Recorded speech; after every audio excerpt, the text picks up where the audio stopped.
ഇവിടെ വന്നല്ല കണ്ടോടാ നീ കുഴിച്ചിട്ട വിഗ്രഹം. ഞാനോന്നോ പിന്നെ അല്ലാതാരാ കുഴിച്ചിട്ട കണ്ടുപിടിക്കില്ലെന്ന് കരുതിയോ നീ? ഇല്ല, എനിക്കറിയില്ല. ഇത് കുഴിച്ചിട്ട് ഞാനല്ല, നീ തന്നെയാണ്. ക്ഷേത്രത്തിലെ താളിയോല ഗ്രന്ഥങ്ങൾ കട്ടെടുത്തത് നീയാണെന്ന് ഈ നാട്ടുകാർ കണ്ടതാണ്. വരുവടാ, ഇപ്പൊ വരും. MLA-യും പോലീസും കളക്ടറും ഒക്കെ ഇപ്പൊ എത്തും. എല്ലാവരെയും ഞാൻ വിവരം അറിയിച്ചിട്ടുണ്ട്. ഇനി നീ രക്ഷപ്പെടില്ല. പ്രിയമുള്ള ഭക്തജനങ്ങളെ, നിങ്ങൾ പറ, എന്ത് ശിക്ഷ നീ കള്ളന് കൊടുക്കേണ്ടത്? ഞാൻ പറയാം.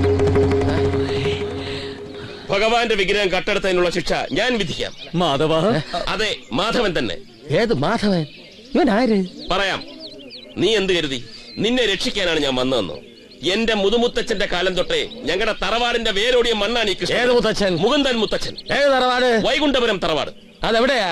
ഇപ്പൊ ഇല്ല, ക്ഷയിച്ചു പോയി. എല്ലാവരും ഇപ്പൊ ചാവക്കാടിനടുത്താണ്. കടപ്പുറത്താണോ? അല്ല, പെരപ്പുറത്ത്. അതാണോ ഇപ്പൊ ഇവിടുത്തെ വിഷയം? അല്ല.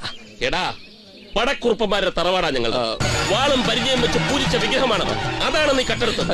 അതുകൊണ്ട് ഇവന്റെ ശിക്ഷ ഞാൻ വിധിക്കും. എന്നാ വിധിക്ക്. ഇവനെ തല്ലിക്കൊല്ലണോ കല്ലെറിഞ്ഞു കൊല്ലണോ? ഏയ്, അതൊന്നും പോരാ ഇവന്.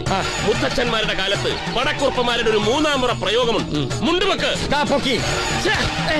മുണ്ട് മടക്കി കുത്താൻ പറഞ്ഞു കേട്ടില്ലേ? മുണ്ട് മടക്കി കുത്തണോ? മുട്ടുകാലിൽ മുഴയുണ്ടോ? ഒരു മുഴയുണ്ട്. മുട്ടുകാലിൽ ഒരു മുഴയുള്ളവൻ കുടുംബപരമായി മുഴുക്കളനാണെന്നാണ് ശാസ്ത്രം. എന്റെ അനന്തരവനാണ്. കുറ്റമല്ല.